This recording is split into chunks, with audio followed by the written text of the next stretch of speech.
0-0, c'est sûrement le pire score dans le football. C'est rare qu'il y ait de bons 0-0 et ce qui est pas rare, c'est qu'on s'ennuie devant un match qui se termine sans but. Dès lors, est-ce qu'il ne faudrait pas supprimer le point du match nul en cas de score nul et vierge?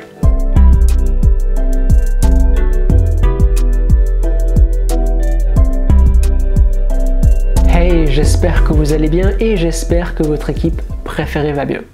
Il y a un football ces temps-ci qui vit pas sa meilleure période, c'est le football espagnol. On tente de s'en sortir tant bien que mal. Mais quand il y a quelques semaines de ça, lors d'un même week-end de Liga, il y a eu 4-0-0, là, c'était le summum. Quand on parle avec les gens de changer certaines lois, certaines règles dans le football, une proposition qui revient à chaque fois, c'est de supprimer le point du 0-0. C'est une proposition qui est notamment appuyée par un entraîneur de renom, un entraîneur qui a gagné beaucoup de choses, Félix Magath. Et il y a un autre entraîneur actuel qui défend cette proposition et qui disait « c'est pas possible qu'un 3-3, un 4-4, un 5-5, ça vaille comptablement la même chose qu'un 0-0. Tant qu'il n'y a pas de but dans le match, pas de point. » Et ce que je trouvais très intéressant, c'est que cet entraîneur-là, c'est l'actuel entraîneur de Newell's, El Mono Burgos, Germán Burgos, mais Burgos, il est surtout connu pour être l'adjoint historique de Diego Simeone. Diego Simeone qui n'est pas forcément réputé pour être le chantre d'un football offensif. Et que son adjoint, son assistant historique soutiennent ce changement-là, je trouvais ça intéressant. Et en 2012, c'est la fédération mexicaine qui avait proposé de supprimer le point du match nul en cas d'absence de but pour, je cite, redonner de la spectacularité à son championnat et faire revenir du monde au stade. En préparant la vidéo, je me suis demandé quelle était l'ampleur du phénomène 0-0. Et bien cette année, après 29 journées de Ligue 1, il y a eu 20 0-0. 7% des matchs se sont terminés sans but. En Première Ligue, c'est 9%, en Espagne et en Italie, c'est 7%, 7-6%, et en Bundesliga, 5% seulement.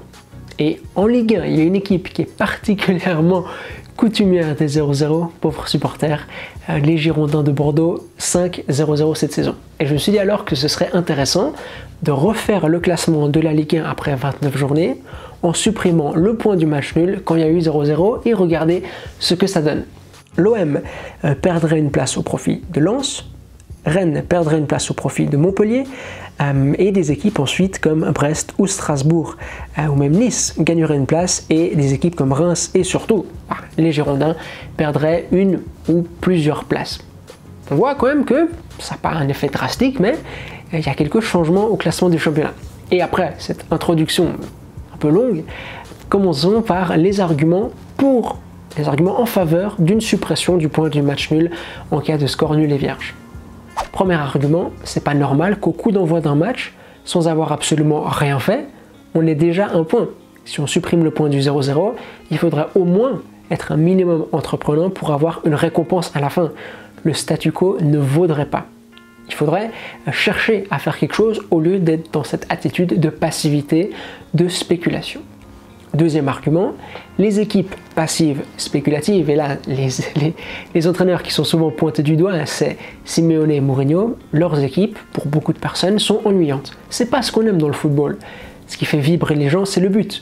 C'est la recherche du but, c'est un football offensif. Les émotions, elles viennent de là. Les émotions, elles viennent pas du fait que tu as gardé ta cage inviolée ou du fait que tu défends bien. Non, ce qui fait vibrer les gens, c'est le but. Et il faut pas récompenser cette absence de recherche de but. C'est pas comme ça que le football fonctionne. Il faudrait pas récompenser ces attitudes passives. Et le troisième argument, c'est de dire par le passé, on avait déjà pas hésité à changer une règle parce que l'existence de cette règle portait préjudice au spectacle. Cette règle, c'était une règle selon laquelle il y avait possibilité de passer en retrait le ballon au gardien et que ce dernier se saisisse du ballon grâce à ses mains. Ça devenait caricatural. Pour perdre du temps, le défenseur passait le ballon au gardien, le prenait des mains, on perdait plein de secondes et puis on pouvait faire ça ad vitam aeternam. Problème au niveau du spectacle, on a changé la règle pour garantir plus de spectacle. Pourquoi alors est-ce qu'on ne pourrait pas faire de même, changer la règle, supprimer le point du 0-0 pour garantir plus de spectacle? On a véritablement une marge de manœuvre, on l'a déjà vu par le passé, pour faire que ce sport devienne plus attractif ou continue à garder son attractivité. Au niveau des arguments contre cette fois, et vous me direz quoi? Déjà, mais il y a eu très peu d'arguments pour. Oui, désolé, c'est ce que j'ai trouvé, j'ai pas trouvé plus. Au niveau des arguments contre, le premier d'entre eux consiste à dire que on a déjà par le passé introduit des motivations, des incitations pour favoriser le jeu offensif et la recherche de victoire. C'est une étude française qui déterminait en 2016 qu'il n'y a pas eu de changement après qu'en France, on est passé de la victoire à 2 points à la victoire à 3 points au niveau de la répartition entre victoire et match nul. Autrement dit, le fait de passer de 2 à 3 points pour récompenser une victoire, ça n'a pas eu comme conséquence d'avoir plus de victoires. On avait toujours le même nombre de matchs nuls qu'avant. Et dans la même veine, dans les années 70, on a introduit à un moment donné le bonus pour les équipes qui marquaient beaucoup de buts au cours d'un match. Ça a été tenté 3 fois de façon disparate entre les années 70 et les années 90. On n'a pas gardé ce bonus offensif parce que c'était pas satisfaisant, mais actuellement, on a déjà assez de motivation, d'incitation qui favorisent la recherche du jeu offensif.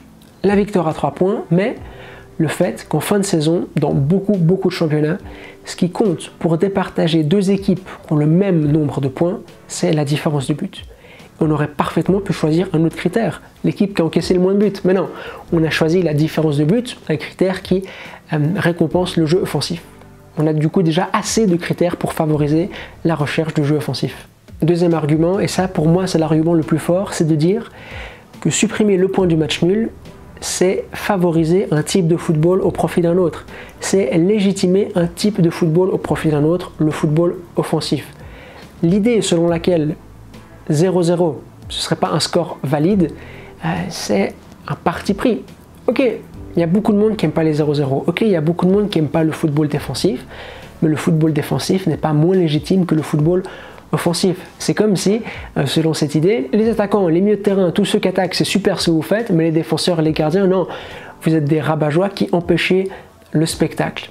Et une équipe qui joue bien au foot, ça n'a pas besoin d'être une équipe qui joue bien offensivement. Une équipe qui joue bien au foot, ça peut parfaitement être une équipe à vocation, à résonance défensive.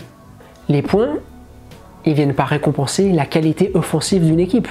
Ici, il y a tout qui doit être pris en compte et la qualité défensive d'une équipe, elle doit aussi être récompensée. Dans le football, il ne s'agit pas seulement d'attaquer. Ce n'est pas plus légitime d'attaquer que de défendre. Troisième argument, ça ne ferait qu'accentuer la disparité entre les grandes et les petites équipes. Une petite équipe qui fait un 0-0 contre une grande équipe, c'est une bonne performance. C'est pas facile à faire et ça vient récompenser un bon travail. Et on ne peut pas dire à cette petite équipe, non, tu as fait un très bon match, mais tu n'as pas marqué, du coup, pas de points pour toi. Ce qui compte ici, c'est vraiment les buts. Et puis enfin, il y aurait un cas piège contre lequel cette nouvelle règle viendrait buter, le bon 0-0. Ok, il n'est pas du tout majoritaire. La majorité des 0-0 ne sont pas du tout spectaculaires, ils sont ennuyants. Mais parfois, ça arrive qu'il y ait un bon 0-0. Est-ce qu'on viendrait pénaliser ça? Est-ce qu'on viendrait pénaliser un match au cours duquel les 2 équipes ont vraiment cherché à attaquer, ont pris des risques, on a été divertis, mais à la fin, il n'y a pas de but? Dommage pour vous, vous n'avez pas de points. Vous avez été fidèle à l'esprit que cette règle veut introniser, le fait d'être offensif, d'être proactif, mais à la fin, pas de but, pas de points. Là, on voit qu'il y a une limite quand même. On est fidèle à l'esprit de la règle dans la production offensive, mais on n'est pas fidèle à l'esprit de la règle à la fin parce qu'on ne récompense pas cette production offensive parce qu'il n'y a pas eu de but. Voilà, c'était les arguments pour et les arguments contre. Il y a davantage d'arguments contre. Ce qui me paraît le plus intéressant ou qui résonne le plus en moi, c'est cette idée que ça légitimerait un type de football plutôt qu'un autre. J'aime le football offensif, les équipes qui sont spéculatives, c'est pas mon truc, mais tu as le droit d'être spéculatif et en plus chaque équipe fait avec ses armes. En tout cas, c'est l'argument qui a le plus de sens pour moi. C'est une vidéo assez courte, parfois il n'y a pas besoin de s'étendre indéfiniment. J'espère que cette vidéo courte vous aura plu. Dites-moi évidemment votre avis en commentaire, encore une vidéo où il y a matière à débattre, je vous lirai avec attention. Nous on se retrouve comme d'habitude dans une semaine. D'ici là, portez-vous bien. Allez, à toutes!